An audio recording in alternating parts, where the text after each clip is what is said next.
multicultural training, right? She was born and raised in Jerusalem and always saw herself as an educator, and she loves the land, I would say, right? So, you know what? I'm going to let you speak and introduce, talk more about yourself. So thank you for being here. That's fine. So we will wait a few minutes, then you find a place to sit. Hello. Do I need to use the microphone? Maybe for the, I don't know. If you could, that would be great. You're recording it? Sorry.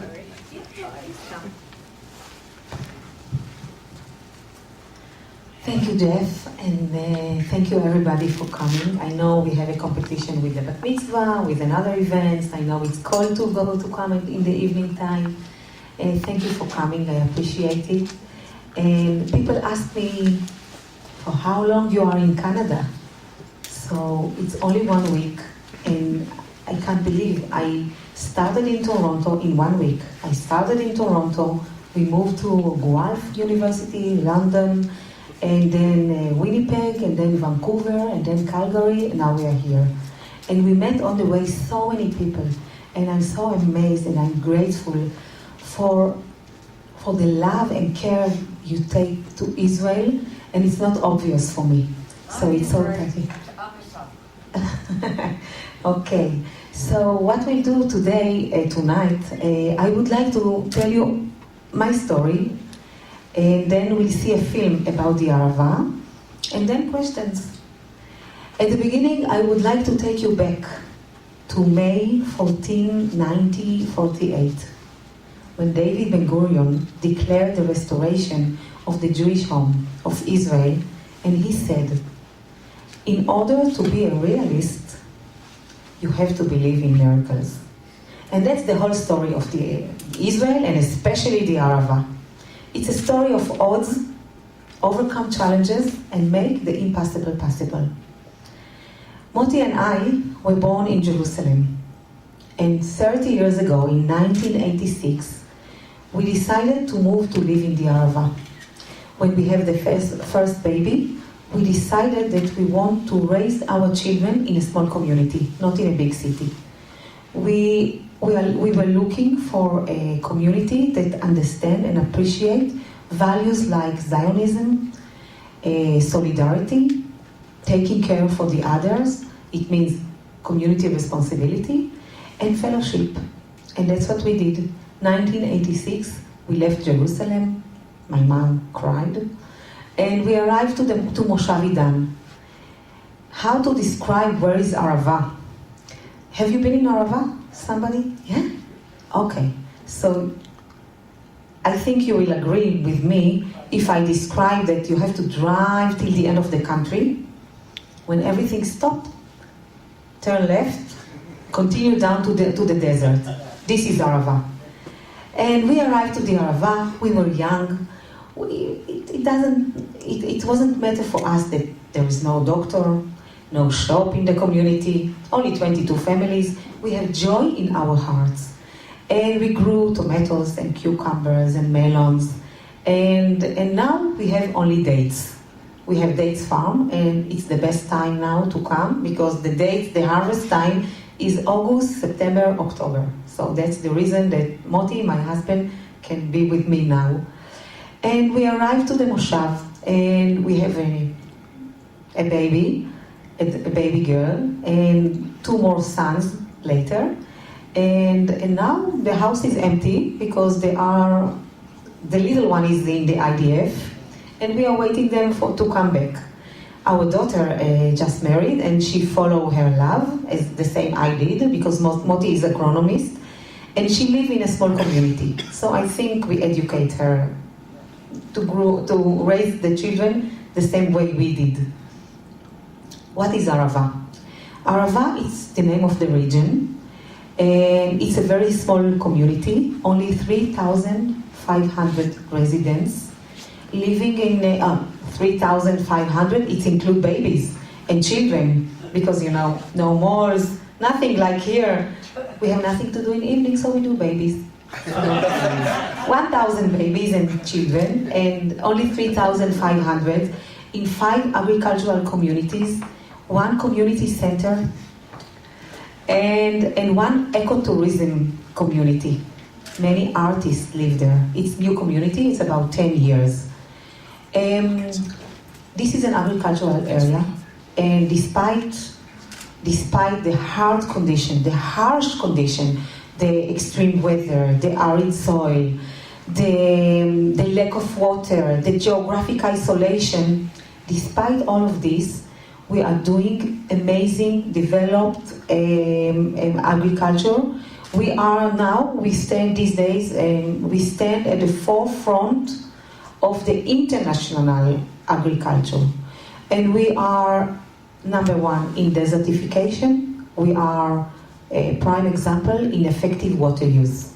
And we live near the border, and we protect the border, because everybody knows that if we will not go to the border will come to us.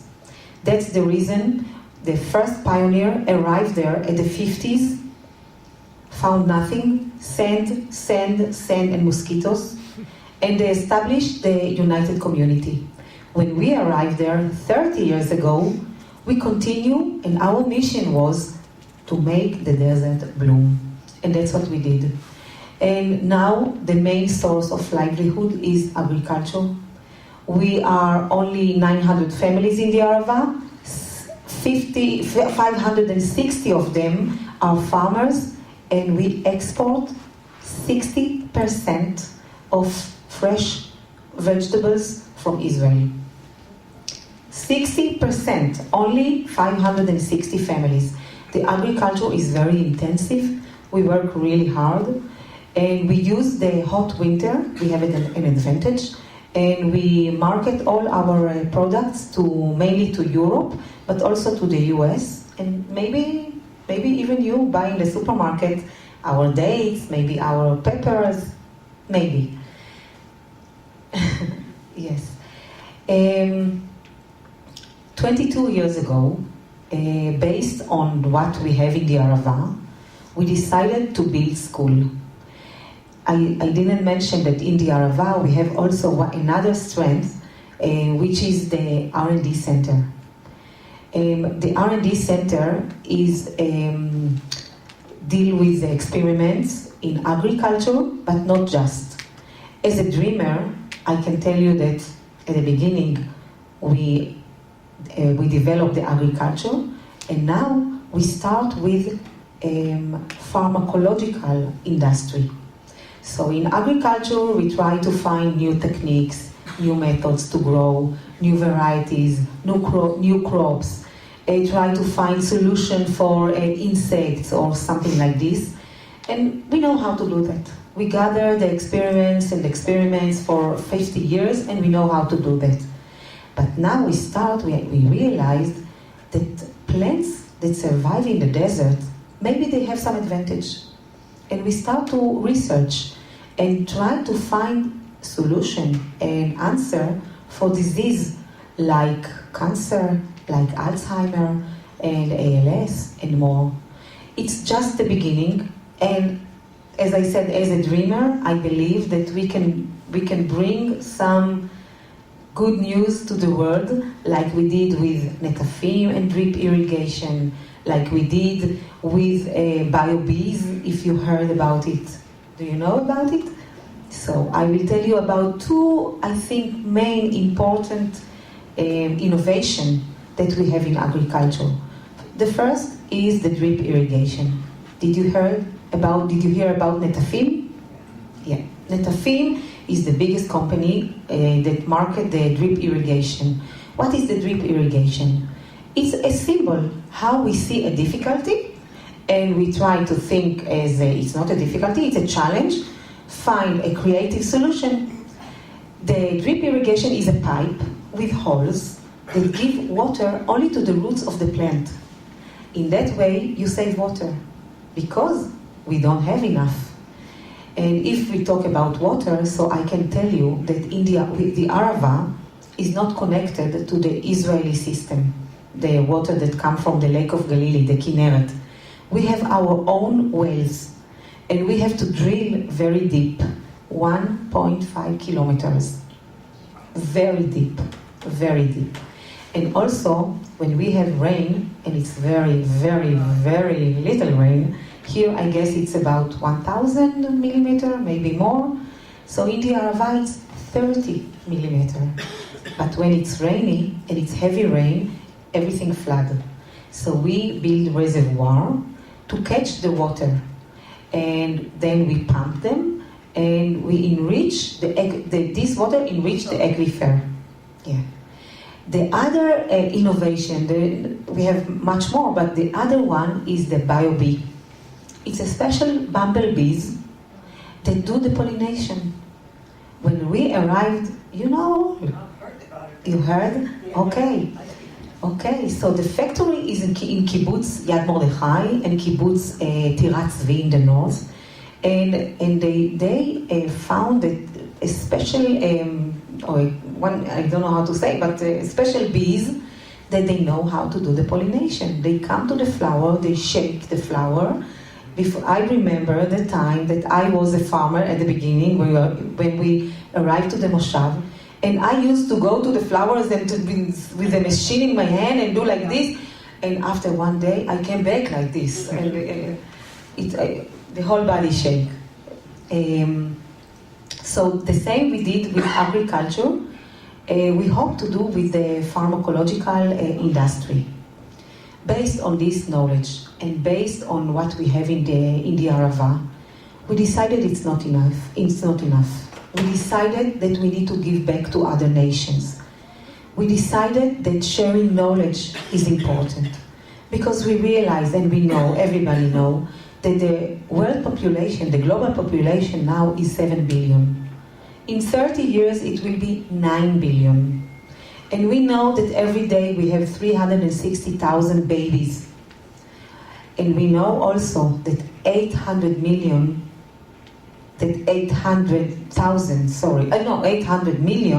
live in poverty. And we have to take care. If we talk about community responsibility, so in that case, the whole world is a community, and we have to take care. And based on this idea, we decided to open school and to bring students from developing countries to train in agriculture.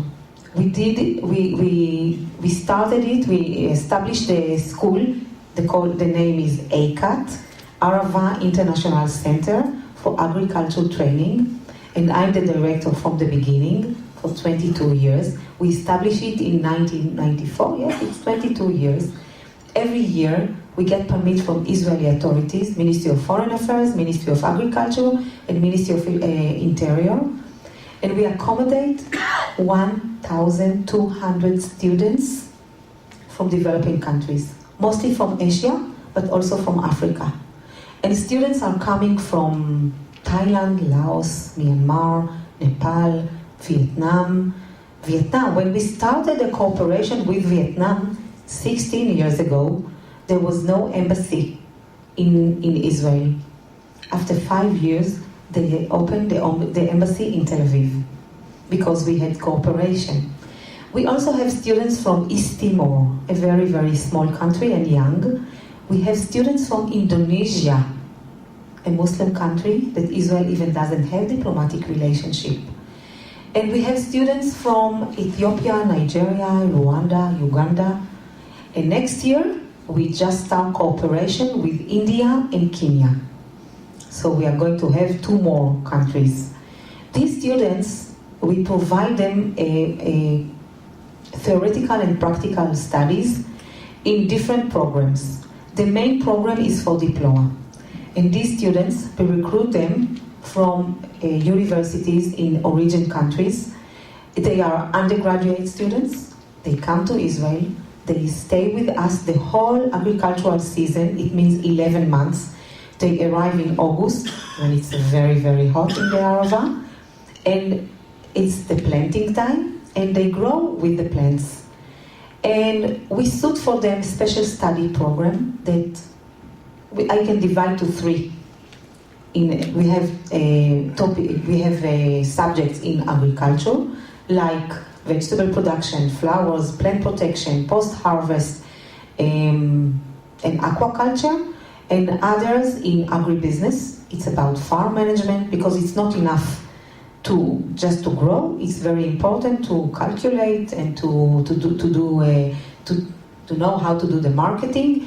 And every student at the end of the year need to do 2 missions. One is a research in the farm that he stayed, and second is to write a business plan. During the year, the farmers are like mentors, and students sometimes they call the farmers and the Abba and Ima. It's mother, father, because we really give them a big hug and warm hospitality. The farmer provide the accommodation just behind his house, and he is the inspiration for the students. And they see how he planned, his farm, what he's doing, and everything is by computer. So we can see them that during the year they get a lot of knowledge, they get a lot of skills, but it's not just. They become leaders who can lead innovation in their countries. They know how to take decisions. They know, most of them when they go back home, they are not anymore just farmers, they are entrepreneurs. Because that's what they see in the Arava, how the farmer managed his farm. And we do the follow-up. And we see that many of them, we see a lot of impact on students. We see that some of them continue to higher education, about 30%. And based on this, we initiate last year the second program. It's a program for master degree with Tel Aviv University, and the degree is in plant science, focusing on food safety and food security. Food safety. Of course. The first cohort, it's only the second cohort we have now in Israel, but it's very exciting. Last year we had 15 students, 18 started, but 3 didn't pass the exams. They went back home. It's an international course, and the 15 on February 24, we have the graduation ceremony in Tel Aviv University. But think about it, Tel Aviv, it sounds very strange. The biggest city in Israel, the largest university in Israel, with the periphery down in the south, and we have a wonderful cooperation that students stay they come for 18 months, and in the summer, in July, they stay in Tel Aviv. They do the summer semester, concentrate on food safety and food security, and all the rest they study in the Arava, and they do the practicum at the Research and Development Center. This is the second program. But continue talking about the impact on students. So when they go back home, they lead innovation in their farms. And what is innovation? I don't mean that they use the Israeli technique, some of it. But I will give you some example when I did the follow-up. I will start with an example that I saw many years ago when I visited Thailand. And I visited a rubber farm. I never see rubber. I don't know if you see, but it's a tree. They cut. They put a dish to collect the rubber.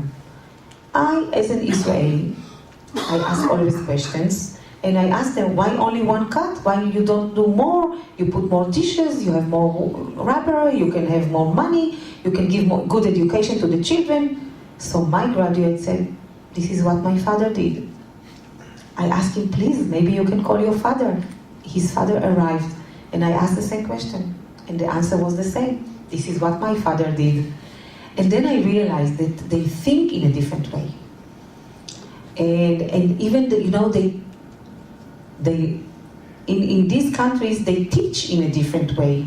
And I visited the universities and the colleges, and the lecturers stand here, just give the information to the class, and even you think he's talking nonsense, you will not tell, because you have to respect the teacher. There is no discussion, there is no debate, no questions, no answers. So when they come to Israel, we ask them to think, we ask them to answer questions. And we see in their body language, when they go back home, they are so different. And we do the follow-up, and we see the economic impact, because while they are in Israel and they do the practicum in farms, the farmers pay them for what they do. They get paid. They can save money, they can cover all the expenses, the tuition fee, the flight ticket. They can go back home with about $2,000 to $3,000, American dollars. It's a lot in these countries. And when they go back home, they are strong. They have knowledge and skills and ideas and motivation and inspiration. So they initiate cooperatives and they develop their farms and they find good jobs in the public and the private sector. And we are very happy for that. And now, at the last years, we have many Israeli agricultural projects in these countries, and they ask ACAT to give them the name of our graduates. And many of our graduates find good jobs there. At the end of the year, we have graduation ceremony. We give them a certificate. They have a performance. They dance, and it's really an amazing celebration. That multitude of nationalities and cultures and religions, all of us together, and it's really give us a warm feeling. And we feel that it's this sharing knowledge and what we do is a tikkun olam. I can say it here. It's to be or lagoim, to be light to others. And it's the Jewish spirit that they take with them. It's something that, like Herzl, he was, I think, the first who said, if you want, it is not legend. And that's what, we give them a backpack when they arrive, and we write on it, if you will it, it is no dream. This is something they go back with, because they see the Arava with the hard conditions, and we see how we succeed. So they ask themselves, we have water, we have good conditions, why we are poor? So they have a motivation to succeed. I must say that, I have my friends here from the JNF, and I have to tell you that in the Arava we say that if you throw a stone and it's not land on JNF project, probably you are not in the Arava. Because they are our partners, and in the Arava the mission is not over yet. Because we are only 3,500 residents, it's not enough. And we have more mountains to climb. And if we want to attract more people, we need to take care for housing, for jobs, and for quality of life. That's what we realized. When we arrived to the Arava, or when the pioneer arrived to the Arava, they just have the dream to settle the Negev, as Ben Gurion said. But the new families that come now to the Arava, they are looking for more. And we are happy because then we have more. So JNF involved in infrastructures. And now we have extensions in 2 of our agricultural communities. And JNF involved in building medical center and building the laboratories in the R&D center, in the research and development center. And we want to attract more people to do researchers, more scientific. And ACAT, we are in overcapacity. That's why we have only 1,200, and we want to increase the number of students and programs and countries that participate in the program, in this project, but we are in full capacity. So with the support of JNF now, we are going to start to building on March, this coming March, a new building with 4 more classrooms and dormitories for other students who can come for short-term courses, and about quality of life. So JNF involved in as I said, medical center, and in the JCC, in the musical conservatorium, and I just, it's not obvious, and we appreciate it so much. And we are here to tell you big thank from our community to your community, to the Jewish people all over, because we feel, I just realized that, how many Jews live in the world? 14,000. 14 million. 40 million. How many? 14. 1-4. How many live in Israel? 7. It's half. It's 50-50. But together, we are the big family. And we feel the family. We feel like we are a family. I would like to stop now and to show you a film to see by your eyes what is Arava. And then I'm here to answer questions. And which is the closest moshav?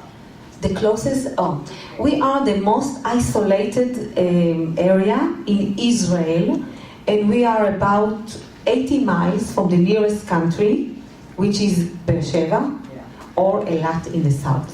How far is from that? 80 miles. 80 miles. It's a 1 hour and a half drive. That's why we need our services in the Arava. And that's why, we are, and we need it because we are in the border. Yes, it's quiet border, but, the geopolitical situation in the Middle East is not stable. And we don't want to think about the problems, but we need to be prepared. Yeah, we need to be prepared. So we'll see the film, and then I will share with some more examples and achievements. And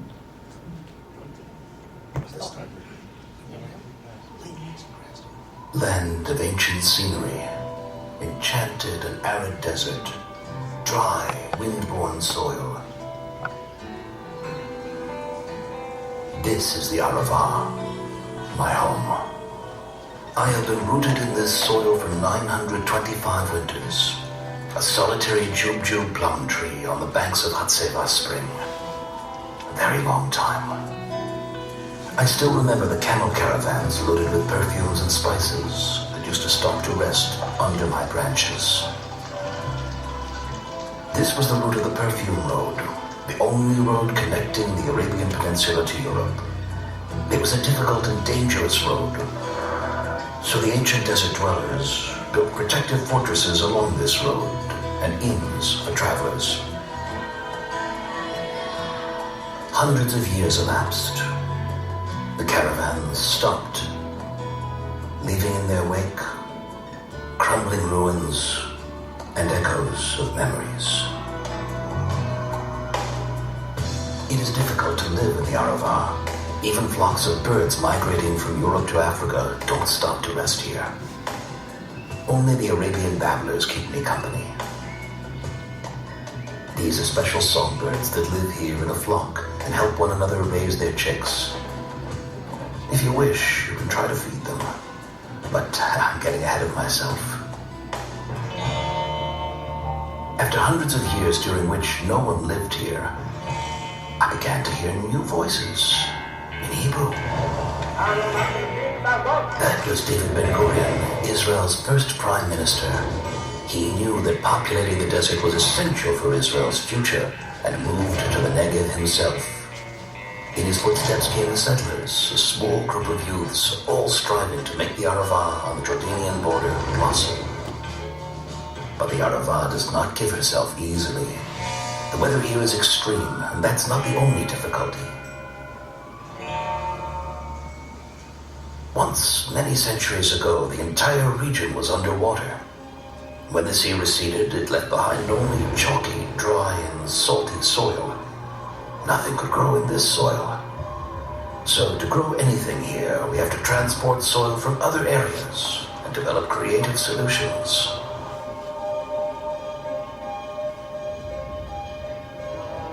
There's hardly any water in the Arava. The tiny amount of rainfall here is collected and saved by the settlers with the help of the Keren Kayemet L'Yisrael. But it's not enough, so Mikorot drills deep into the ground, up to 1.5 kilometers. Even my roots don't reach down that deep. The water in the Arava is very salty, and when there's no other alternative, we desalinate. Slowly, new settlements set down roots. Ein Yahav, Hatseva, Faran, Sofar, Sapir, Idan, and later Sukim. Distant, solitary settlements, yet full of hope and deeds. For hundreds of years, my juju plums were the only fruit in the Arava. But they are no longer all alone. Agriculture is the core, the lifeblood of most of the settlements in the Arava. And growing in the Arava's greenhouses are the tastiest fruits and vegetables in the world.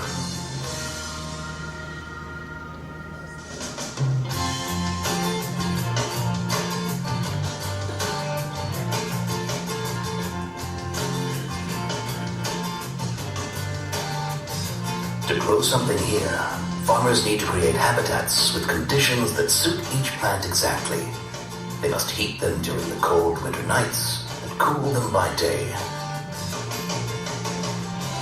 They must add humidity to the air and create the precise composition of soil and fertilizer, and even illuminate them so that they will ripen just in time. This is the joint mission of researchers and growers here at Yair Station, the Arava Research and Development Center. Every year, innovative and surprising solutions originate here. Most of Israel's agricultural exports are grown here, and the juicy flavors and sparkling colors of these products of Arava agriculture are well known throughout the world, and people from all over the world come here to learn. The pride of the Arava.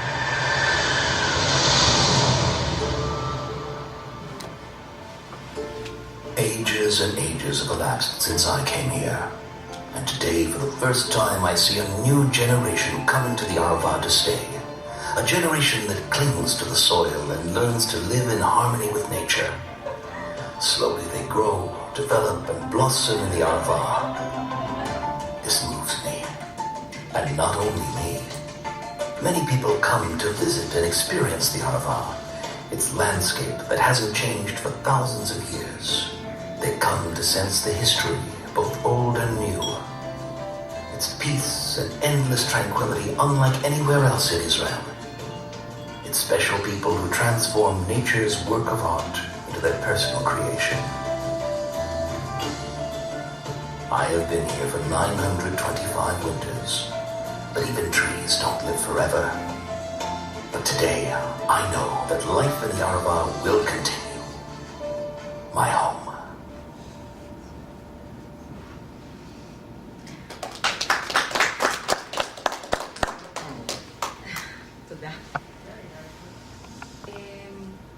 I would like to give you some examples of achievements that we have.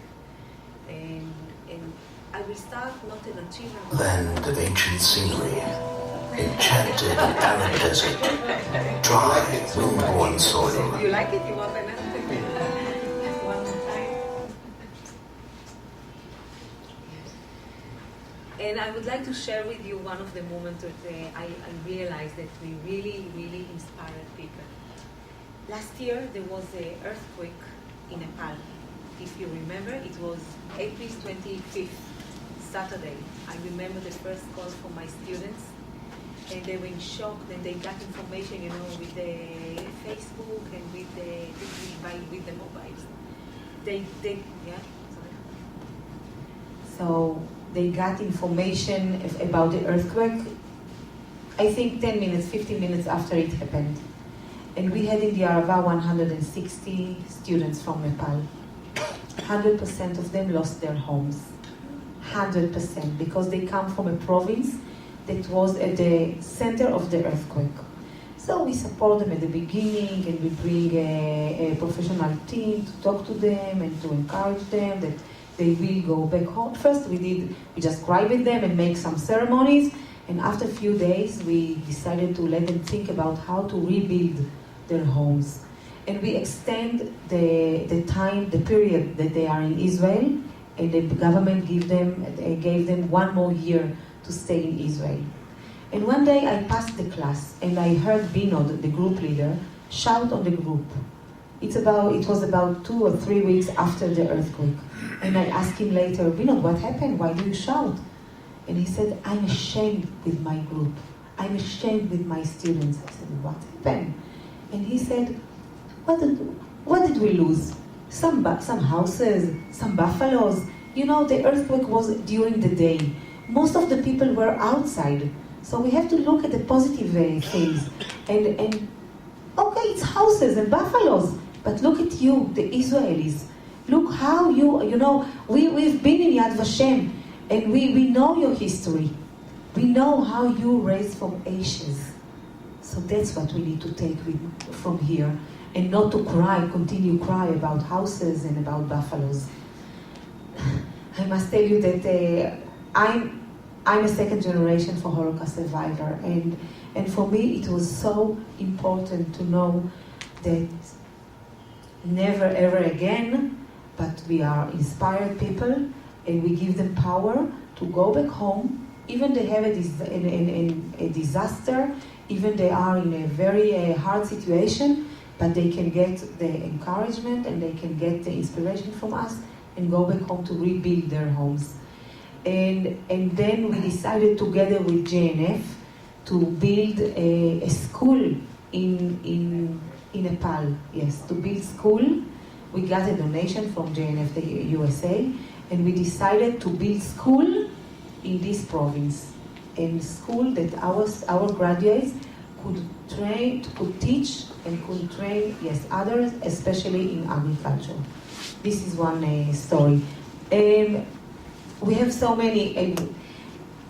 We have one of the graduates from Vietnam, that he is from the first batch, and he is now the attaché for agriculture and science in Vietnam Embassy in Tel Aviv. It's amazing. It's amazing. We have some babies in Myanmar and Laos and Cambodia that their name is Arava. And we have many model farms in the universities, because when our students go back home, they ask from the university for land, they establish cooperatives, and they grow in Israeli technique with the support of the universities. In Nepal, we have an agreement with the government, with the Ministry of Agriculture, that our graduates, when they go back home and they they come with a proposal of a business plan about what they want to do, they will get a support of $1,000. It's a lot. In Indonesia, the Ministry of Agriculture support the group, they support our graduates and give them land. And if they're doing well, after 2 years, the land belongs to them. It's amazing.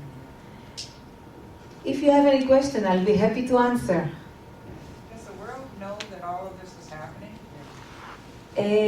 The countries that we cooperate with, of course, they know. But I think not enough people. I know that there is a lot of effect on ACAT. Because, you know, every year we send back home 1,200 goodwill ambassadors. So they talk about Israel in different light. They talk about Israel in a positive way. And I know that that's something very important that we do, and it's protect Israel.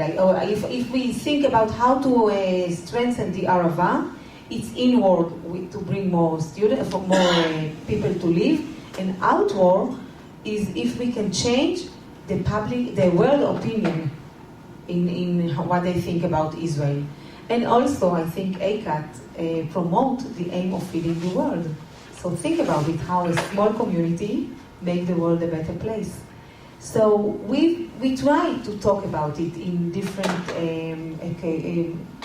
events. I was in Australia in August, and I was in the US in October. And we try to invite the ambassadors that they are in Israel. They stay in Israel, so we try to invite them to the Arava and to see the project, but not enough. It's not enough. On your The student doesn't learn Hebrew. They don't. No, the student don't study Hebrew. The lectures are in English, but there are some countries that they don't speak English. So like Thailand, like the north of Vietnam, Laos. So we have entrepreneurs, we have translators, These are ACAT graduates. We choose the best. We choose the people who can change their attitude, or they change their mission, not anymore a student, but to be a group leader. And we have a group of 10 group leaders. And they are like ACAT staff. We rent for them accommodation, and they encourage, they support the new generation. Yeah. Approximately on your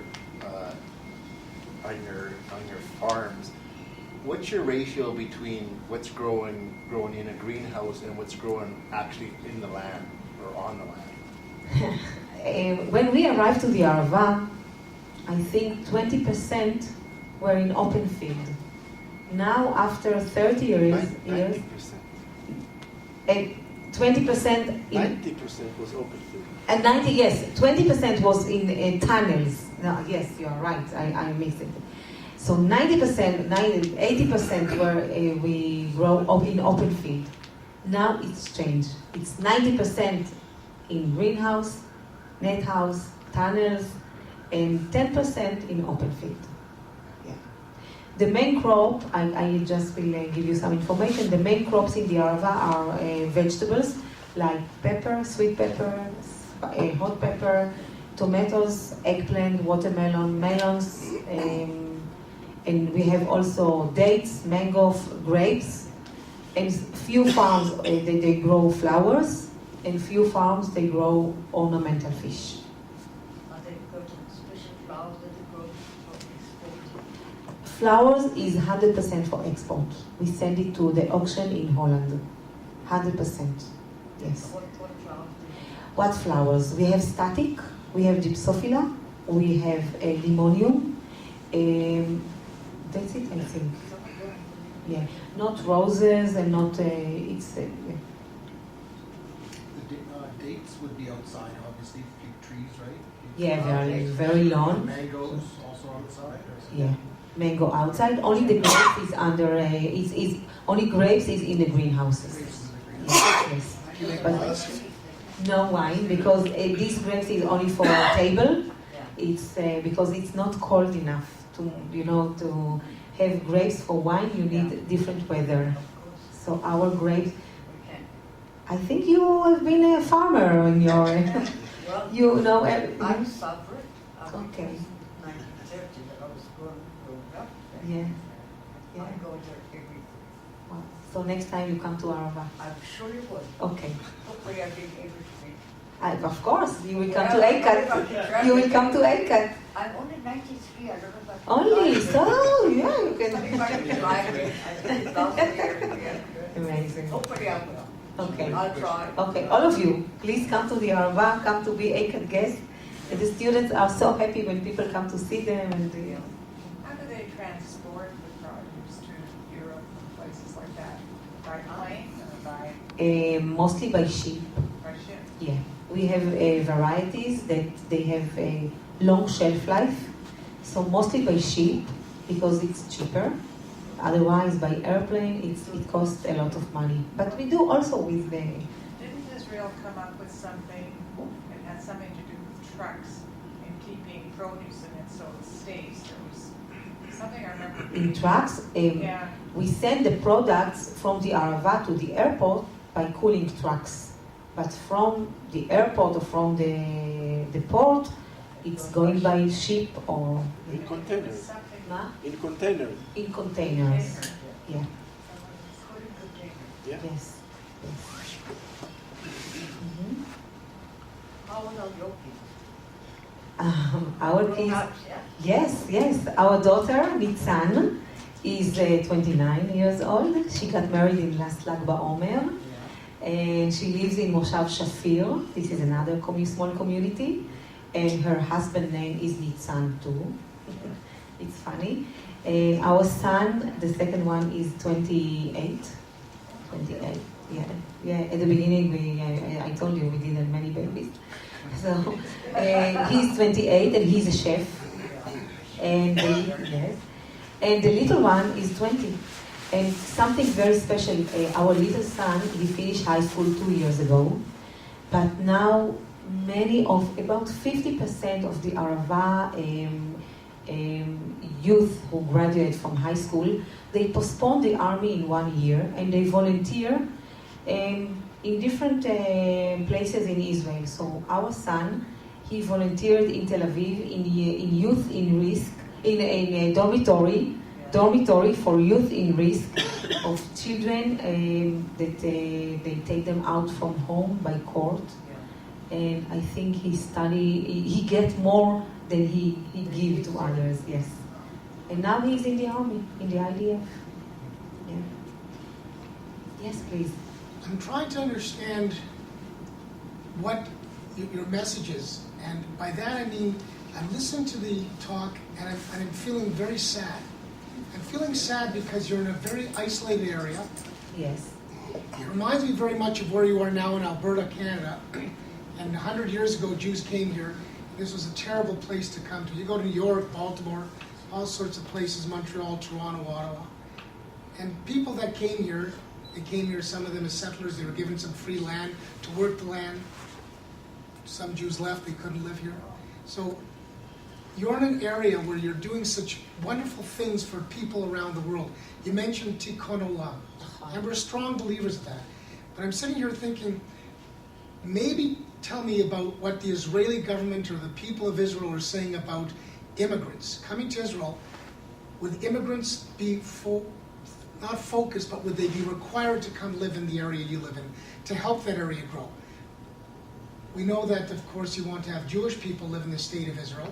So if I ask you the question, what about all these people from Indonesia, Nepal, Vietnam, Laos, Myanmar? They come there, they take from you knowledge, they go back to their country. Some of them say, what a beautiful race of people, these Jews, these Hebrews. They're Israelis, they're wonderful, bright people. But so few of us know about what you're doing, and they don't even pay to go there. You give them money to work there. They go back and they take away all your knowledge, all your expertise, your energy, your passion. And it makes me sad. You know, it's not made me sad. I can tell you that many of the countries that we cooperate with, they changed the way they vote in the UN. And I'm happy if a small community like us, if that's what we can do.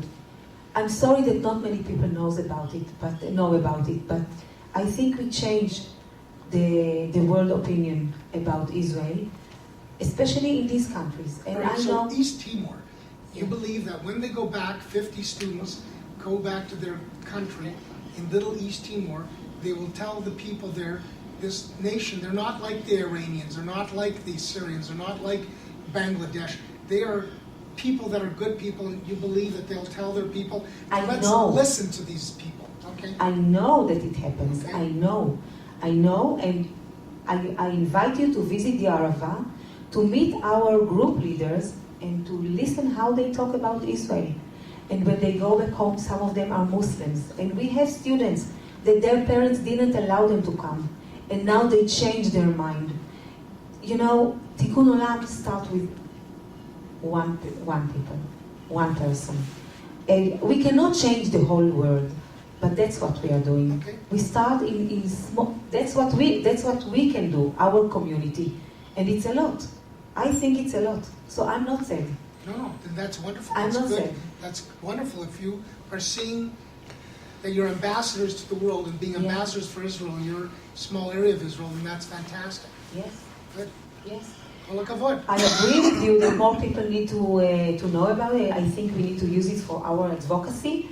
And, you know, I think that for me, it's a mission. Every time I travel in the world, even if it's a private tour, when I see people, I talk about Israel, and it's very important for me that they will understand and will know that I'm from Israel. I'm proud of what my country does, and Israel is about entrepreneurship. Israel is about special spirit. Yes, I know the media present Israel in a different light, but I try to do as much as I can. And I think, yes, we changed it. Thank you. Thank you. You know that we have more than 14,000 graduates. 14,000. It's a lot. It's a lot. Yeah. So every year it's 1,100, is that the, We started, actually we started with 25. So the first year only 25 from Thailand. But the second year Myanmar joined them, and then later on we had students also from India, the Tibetans who live in exile, and then so many visited ACAT, so many passed or did the special project. I think about our native people here in Canada. They live on beautiful parts of Canada, on reserves. Some of them in some of the finest land, like in Vancouver, seashells. Even in Alberta, there's, like right outside of Edmonton, there's a wonderful reserve. And I don't see them doing very much for their land. They have huge tracts. And unemployment everywhere. Have you at any time approached our native people? It's a great idea. Is it? We need to think. I think It's a great idea, because what we give to others, we give alternative. And my students, when they go back home, they are proud to be farmers, because we show them that to manage a farm is sometimes it's like high tech. It's a business. And when they go back home, if before they have a dream to go to the urban area, so they go back home and they want to be farmers. So we show them another way for their life, and to stay connected to the nature, close to the parents, and do advanced agriculture. I don't know, it's an idea. What you Throwing want it out to... there because I see it as an opportunity for you, because I think what you're looking for is to bring more people to Of your course. school, to Yeah. make a huge impact on the world, On which the you world. are doing an amazing job right Yeah. now. And as far as Canada is concerned, because I'm a Canadian as well as a Jew, and I see our native people as being, right now there's an opportunity here with native people. They're doing some amazing reconstruction, you might say. What is the word I'm looking for? For the bar. We've done some terrible things to our native people as white people and as immigrants and as Europeans and whatever. So these native people are now, I think they're also reaching out from their homes and from their reserves and so on to better their lives. And there's some opportunity, I think. Maybe if you want to explore that, I'll just throw that out to you. It's new for me. I need to check and I need to ask my friends, maybe in Geneva, maybe, I don't know. I have to ask people. What It's about the government? What about Well, I'd say this. maybe. Well, the government would be an incredible resource for you, okay, to connect you, because we have a huge, there's a huge budget for the native people of Canada. If it's Huge. a Canadian interest also, so I think we can Do find... we bring any, I noticed you didn't have any students from Canada come here. No, no. And that's an interesting aspect. But the indigenous or the, I don't know, I don't Because know. yeah. What you're telling me, these are indigenous people from different countries. We have indigenous people here in Canada that would definitely benefit from your resources. So you help me to Well, promote this idea. It's an amazing idea. I don't know how to start, but we need to think. Oh, it's easy. Are you ready to hear? You can lead the committee, guys. Yeah, that's, Oh, yeah, sure. How do you choose your students? Usually when we start a new cooperation with the country, then Israeli embassy in the country help us to, and we have meetings in the universities. Usually our memorandum of understanding is directly with the universities or with the Ministry of Agriculture. We have cooperation with the ministry. But we got support from the Israeli embassy. That, the political situation is familiar to the embassy, and that's the way we start.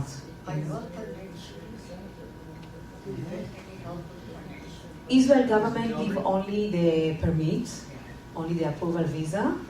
The regional council put a lot of efforts and money, and the students also pay tuition fee. So this is the budget. They pay their own flights? Yes, yes. Their universities, yes, help them at the beginning, and while they are in Israel and they get paid, so they can cover all the expenses. And I told you they can go back home with money. Yeah. I have several questions, if I may. How far from the ocean is the Arvan? From the Red Sea or from the Mediterranean? From the Red Sea, it's about 170 kilometers, and from the Mediterranean Sea, wow, it's much more. It's 400 maybe kilometers. No, on a straight line, it's about 100. Oh, yeah. We are in the middle. We are in the middle from the Red. You know, the Arava Valley is from the Dead Sea to the Red Sea, but we are central Arava, so we are in the middle. Yeah, in the middle. So is there desalination of ocean water taking place? Is that water being pumped to the Arvan? Is that not practical? No. We desalinate our water that we have from our wells, the local wells, and we desalinate only the water for only the drinking water. We use the salty water to irrigate our products, our plants. There is a big project. Yes, salty water, and you know, because the plants, or the fruits, they grow under stress. Then they are more sweet. I see. Yeah. I just wanted to say that there is a project going on for quite a few years to bring, and it's together with Jordan, to bring water from the Red Sea to the Dead Sea. Mm-hmm. And I know that they talk about it many years, but finally I think in 2 or 3 years it's going to restart. And then on the way we could build the desalination water centers. Where's the Jordan River in relation to? The Jordan River is, it's stopped in the Dead Sea. It stops in the Yes, stopped in the Dead Sea. Oh, okay. Yeah. From the north. Okay. I've heard that oil has been discovered in Israel. Is that true? Gas. Is that Gas, close to your area or? In the Mediterranean Sea. In the Mediterranean Sea, we found gas, not oil. Natural gas. Natural gas. Yeah. There. Not oil, natural gas. But now we have gas. Yeah, we have gas in the sea. And give good hope, big hope for Israel. Yeah, big hope. Okay. Have you, Well, I think Hanni's going to stick around over coffee and dessert, so if there's some more questions. Sure, I'm here. So I just want to thank you all for being here. And even though, let's give Hanni and just a reminder, a couple things. Just because our Two-Spot campaign is over, it doesn't mean you can't still buy some trees. The campaign this year is, of course, for the boulevard entrance at Ayla. So if you haven't bought your trees, you can still see Deborah or phone the office. Good, thank you.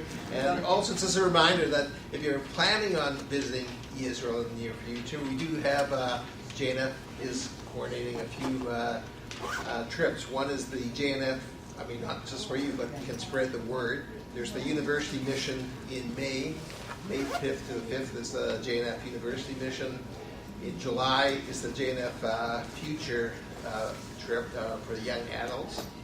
Then there's the Women's Mission, August 28th to September 7th. And an Academics Mission, May 29th to June 9th. And also the Bike Mission, October 31st to November 7th. They're going to Eilat, I think. I'm not sure. Going through the Arava. So if going to Eilat, you must pass the Arava and visit Eilat. Okay, so we'll have to tell Sam. Sam is good. So I won't bore you with my joke, but the joke that you had about the little boy cutting the rubber tree reminds me of a joke about the little kid that asks so the mother, every time she cooks a roast, she cuts the ends off the roast. And the mother said, but that little girl asked the mother, why did you do that? And the mother said, I don't know, my mother did that. So she phones they phone up the bubby and says, why do you cut the roast? Oh, I don't know, let's call your great bubby. And so they phone the great bubby and say, well, that's the only way I could fit the roast in the pot. Anyway, enjoy coffee and dessert.